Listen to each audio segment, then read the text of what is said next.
So, can you tell me your name and spell it for me so I have the correct spelling? Oh, all right. It's Kay, you know that one. And Buckley, Buckley, and Wilkowski is Wilkowski. Okay. And I'm just going to get some basic background information first. When were you born and where? When I was born? Yeah. And where? Oh, all right. I was born in Washington here, in Spokane, in 1921. Great. And So you were 20 years old when the war started?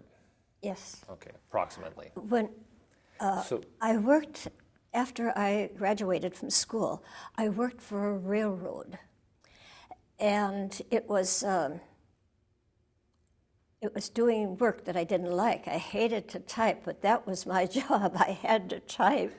So a friend of ours worked for Northwest, and he said that they were trying something different so far as stewardesses were concerned.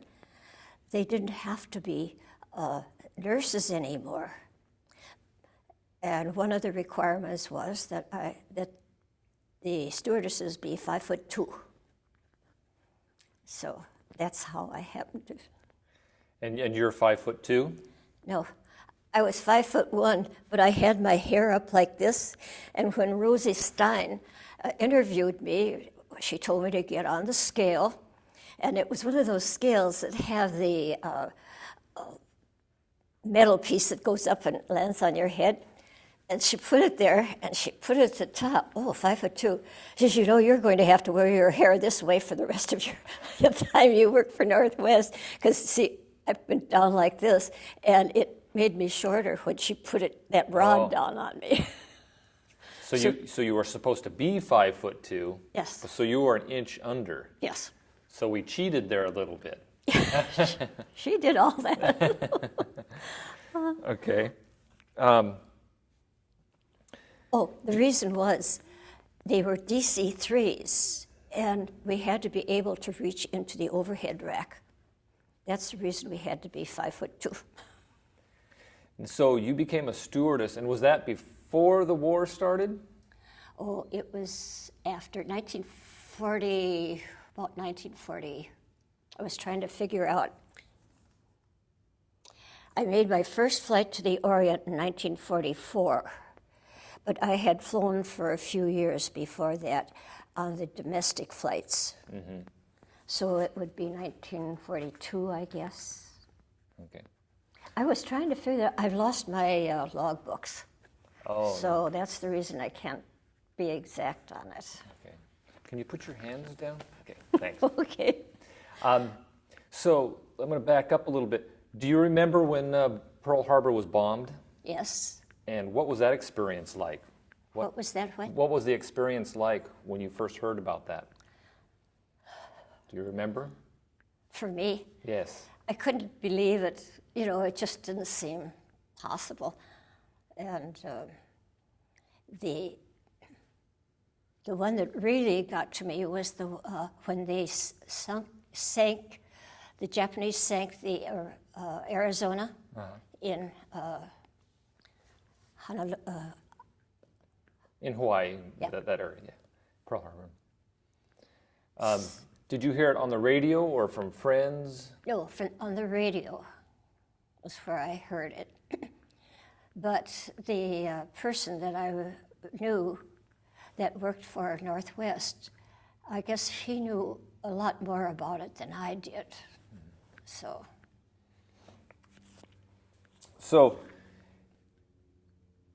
your job as a stewardess, how did it change after war started? I was flying domestic, and I would be flying, because I was junior, I would fly from the Twin Cities in Minnesota to Chicago, back and forth, just that one flight, because I couldn't get off. I was too.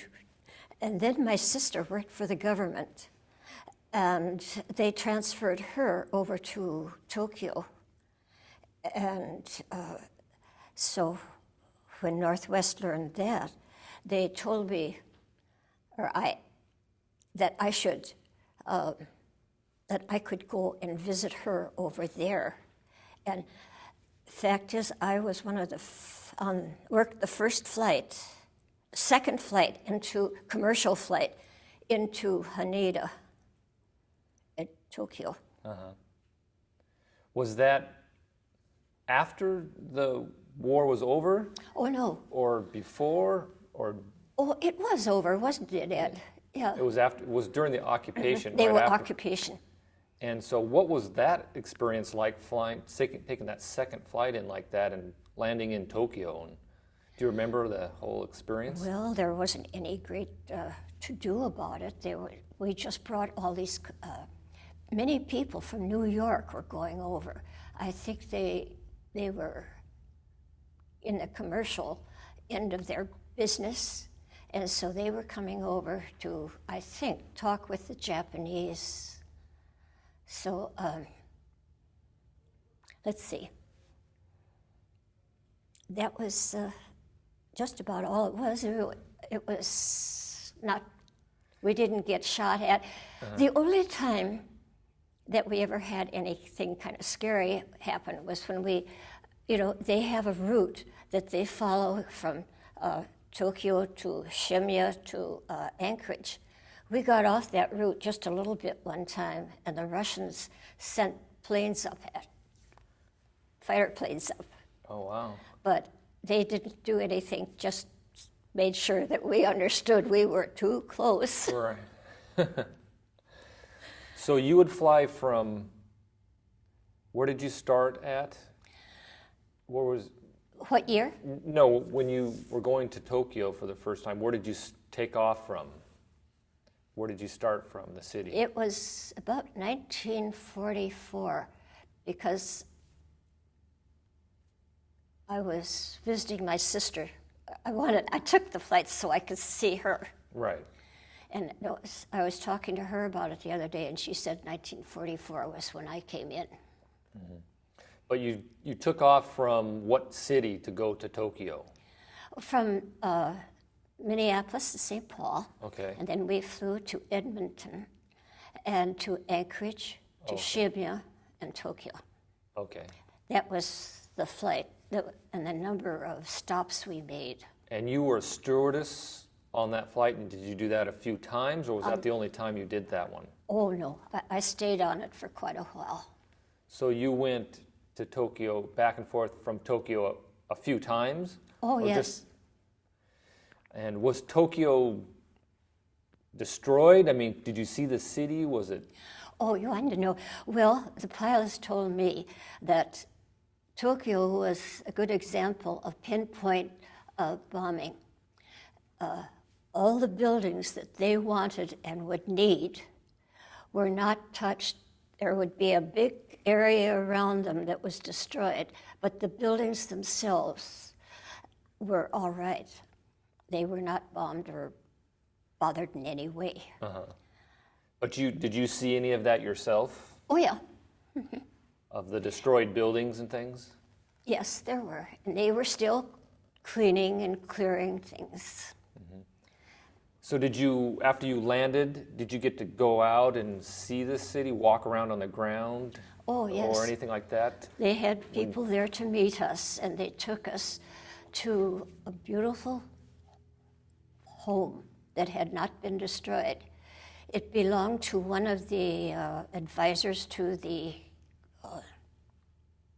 he wasn't a king, what is he? The head of... Emperor or something? The emperor, I guess. To him, but the Americans took over his house, and he was more than willing to give it, I guess. And it was lovely. It was, the crews were stationed there. And I have never seen a home that had been so perfectly kept. Right. But I think one of the reasons was that everybody wore slippers when they went in there.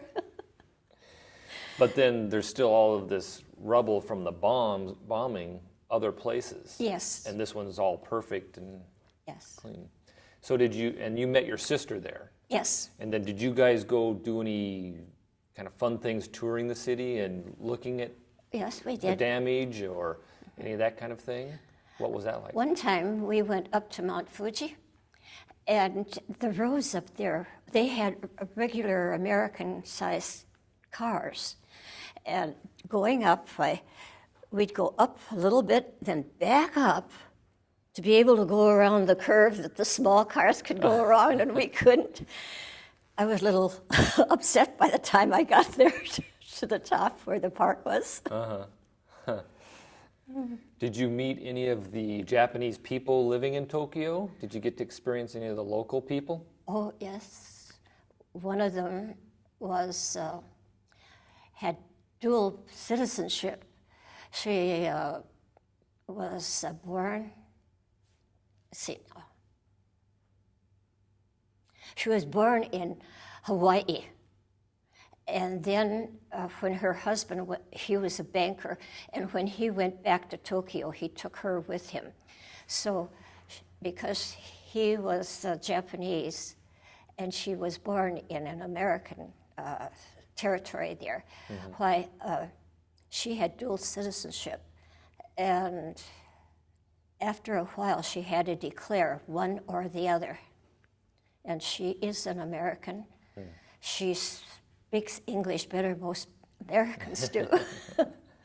And she went to the Sacred Heart School over there, which was an American school. Was she there when they bombed Tokyo, when we bombed Tokyo? I never talked to her about that. But Did you talk? she was there. Oh, I mean, she was quite, I think her family was in Hawaii. Did you ever talk to any of the any local people that were there during the bombing? Yes, I knew a man from Montana. When they were bombing, they were sinking the, suddenly, what is the name of it? It was the Arizona, wasn't it? Yeah. Improv. He was injured, and what they did, all the people that they could get off, they laid in rows. And one of the people that he knew, they put him in the row for being dead. And she walked down and saw him and had him brought back to where the hospital group were going, and he had his arm shot off. But other than that, he came through fine. Is that the sort of thing you'd want to know? Well, I want to know, yeah, but and specifically your experiences. Mine. Yeah. Now, let me see my notes here. Were you on a flight that went to evacuate some people from China at one time? Yes. What was that story? What happened? Well, they were Americans, military people, and we'd have a full load of just the military. And one of them, I don't know how it happened, but because I wasn't on that flight, but one of my friends was. The plane went down in the water and everybody drowned. It floated for a while, but it was so cold in the water up there that she couldn't hold on anymore. And she just floated away. The military people that were in the flight told us about that. She got everybody out and they were all on the wings, and the wings were on the water. Mm-hmm. And then the body of the plane was above water, so people were sitting on that and all. And then I didn't know, but they sent somebody out to pick up all these people. Right. But were you on some of the flights that went to do the evacuating of some people in China? Yeah. We were told, never go up to them if they're asleep and stand close to them because they'll come up fighting. And who were the people you were evacuating? Those were people from, military people from And they were in... Korea. And we were carrying them back to the U.S. So you flew over in the plane as a stewardess, and it was empty, so to speak? She was one of them, too. But you were flying in the plane as a stewardess? Yes. To China or Korea? Oh, And our base there? No, I was out of Tokyo. And as I think I told you, we went from like Anchorage to Shimya and then Tokyo. Right. It was Haneda then. Oh, Tokyo was Haneda. Oh, right, right. But I guess I'm getting confused with the evacuation of these people. Oh, and what you were on the flight that evacuated some of these people. I was talking about the military people we used to take home. Right. But there were other people, Americans and other and Chinese, wealthy Chinese and everything, in Shanghai, and they wanted out. Oh, okay, yeah. And so that we would fly over there, and most of the people, of course, would be Chinese, but there would be Americans and English who had been working in Shanghai that came with us too. And so this was after the war, and they were using the commercial airlines yes. as they were bringing people over for business in Tokyo. Right. And then you'd go get these people that wanted to get out of China and bring them back to the United States. Yeah, or else to Tokyo. Or to Tokyo. See, like one of our people, the Northwest people, he was the last one of the group to leave, and he didn't get to the plane in time. So he got over to the Yangtze River and swam out to an American boat. And we all thought he'd die from because the river was so polluted. But he didn't. He lived, and he... So there was a lot of people like wanting to get on these flights, like scrambling, and you're having to push people back away to get off, or that kind of thing? The only ones out to the airplane were those that had tickets and were able to come. Oh, okay. We didn't take just anybody who ran out to the plane. Right.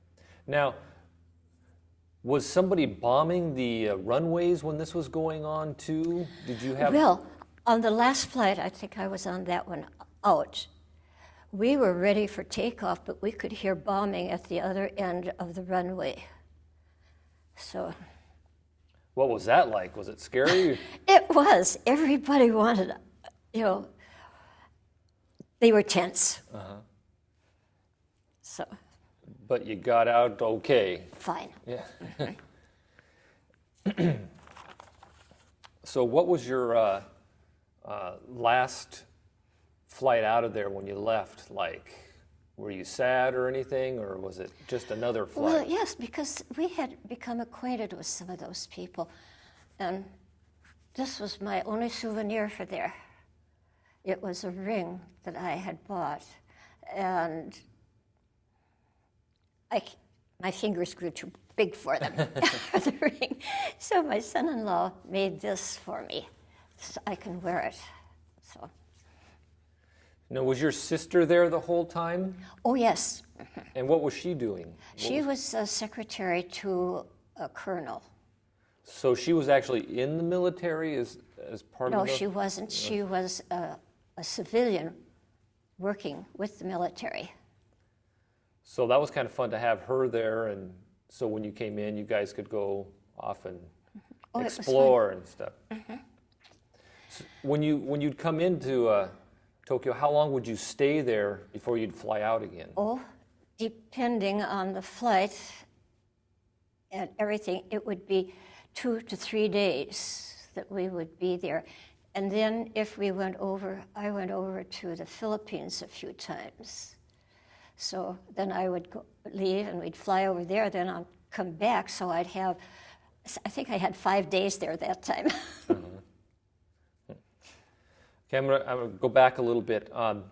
You were a stewardess before the war started, a little bit? No. Or after the war started, you became a stewardess? Yes. Okay. I knew this man, the people across the street, knew that they were going to make changes in the requirements for the stewardesses. And we were, all at that time, all the stewardesses had to be nurses. But they said no, they changed that, and so that's how I got to go. And did you want to be a stewardess? Yes. Or you just... I was working for the railroad, and it was the most boring job I could imagine. So you thought that would be fun to change, a new change in job. It was. Yeah. So did you like flying that much? Yes, I did. Our whole family before, my grandfather and uncles and my father all worked for the railroad. And so naturally, I had to work for the railroad too. And so did my sister. And then she decided that she wanted to go over to work for the government in Europe. And she went over there, but when she came back, she joined Northwest as a stewardess. And that's how we got together there. So what were some of your duties as a stewardess and how it related to wartime? I mean, were they different duties because it was war? No, it's just that the passengers were there, and they had different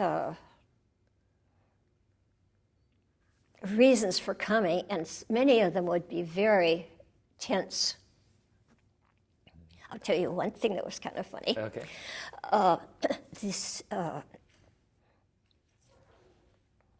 It makes me nervous here. Oh, that's fine. Take your time.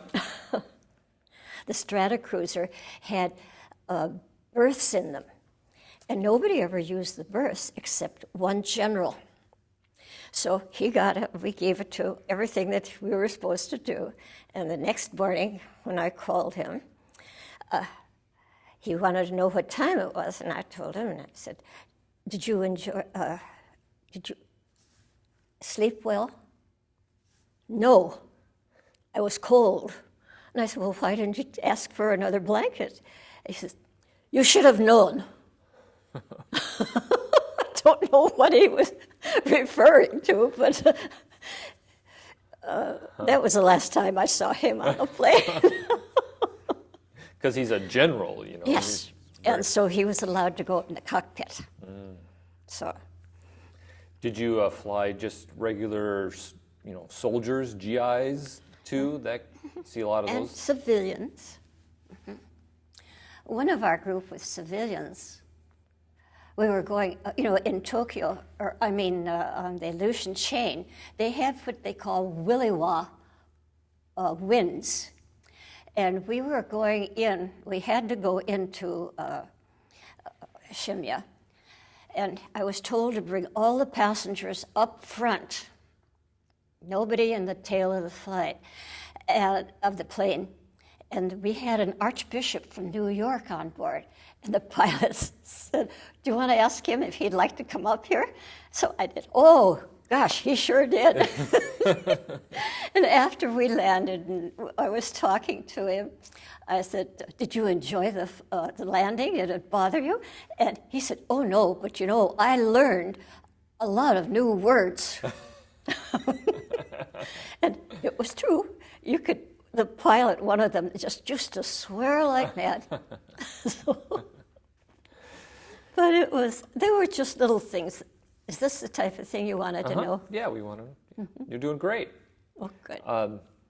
In Anchorage, it was kind of, and Alaska was affected by the war, and because we had a lot of things up there. Was it different because of the war when you were flying in there? Did you spend any time there, and what kind of Oh, we stayed there. They had hotels.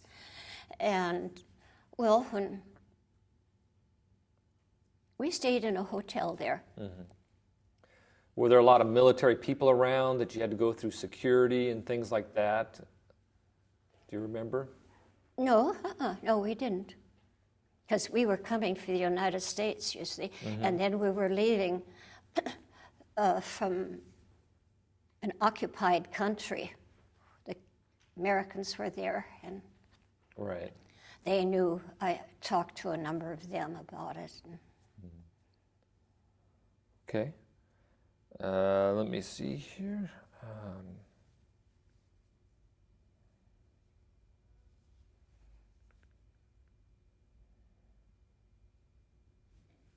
So did you fly anywhere else in Japan or that area No. besides Tokyo? Anything- Did you make any special trips anywhere? Any place out of Tokyo, I went by bus or by train. Mm-hmm. It was fun to go downtown, the Ginza. Again. Did you make it down to Hiroshima or Nagasaki to see any of that, the damage or destruction or anything like that? I didn't get to Hiroshima, but afterward we flew from Tokyo to Hong Kong, and then to, it's so long ago, that's 40 I know years it's hard. ago. 60 years ago. Is that? Yeah. I know. I can't remember last week very well. Yeah. Oh dear. Uh, I am 81 now, so You're it doing- was a long time to remember all this. I know. And you weren't thinking that you were going to have to tell people about it 60 years later. Oh, I had no idea. Yeah. I would. So did you continue being a stewardess after the occupation was over and the war had settled down? Mm-hmm. I flew until, let's see. I'm trying to think what year I retired. I know I got married that year, and that was 1958. So we had to, I couldn't fly any longer. So you weren't married when you were doing this No, during we the war? couldn't be married. Now they are. They changed. Really? Mm-hmm. As a stewardess, you couldn't be married? At that time, they couldn't. But I don't know how long. I think the pilots union and the stewardess union must have got together, and they made it, it wasn't fair to treat women other than Right. men. Equal opportunity. Yes, for work. Why couldn't the stewardesses be married? Did they ever tell you? Well, I don't know. I suppose children and families, and it was kind of, they felt it was a bit dangerous, I think. Right. And you were always away from the home then because you were flying on these planes. Yeah. Did you get, did any soldiers flirt with you and stuff as you were flying on these planes? Oh, yes, they always did, you know. One of them gave me a bottle of 20-year-old scotch. But I was with the crew, Right. and the crew got part of it. Did they want to give you their address to write letters or phone numbers or anything? And I told them we weren't allowed to do that with our passengers. Oh. So you were all business, huh?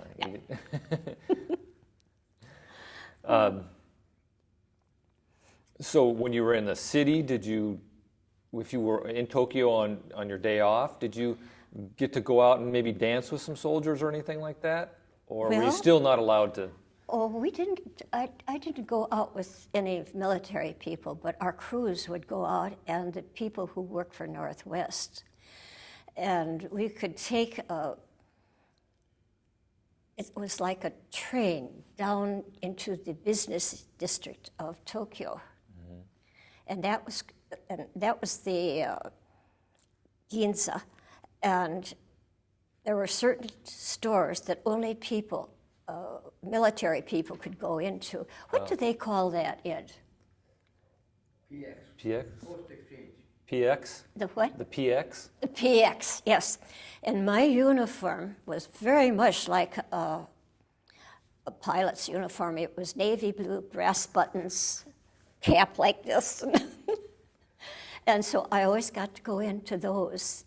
And that was where I found the things that I liked the most. But it was fun to go walking on the Ginza and talking to the people and that sort of thing. So you're 5'1". You're 5'1". I was. So you were about the same level with, Japanese people are a little shorter, and I know if I went over there, I'm 6 foot, so I'm towering over most of them. Yeah. But you fit in right with them, I suppose. Well, did they take to you? I mean, were they friendly? The girl that I told you was born in Hawaii, and her family moved back to Tokyo. Well, she, of course, spoke English perfectly, and she worked for the American government over there. And when she and I would walk down the street, the military people would stare at us, and one of them said to me, "You sure are short." She was about that much taller than I was. She was the Japanese of the two of us, Well, great. I think that's got enough for right now. I'll let you off the hot seat. I'll let you get out now, and we'll talk to your husband for a while. All right, fine. All right. That would be good.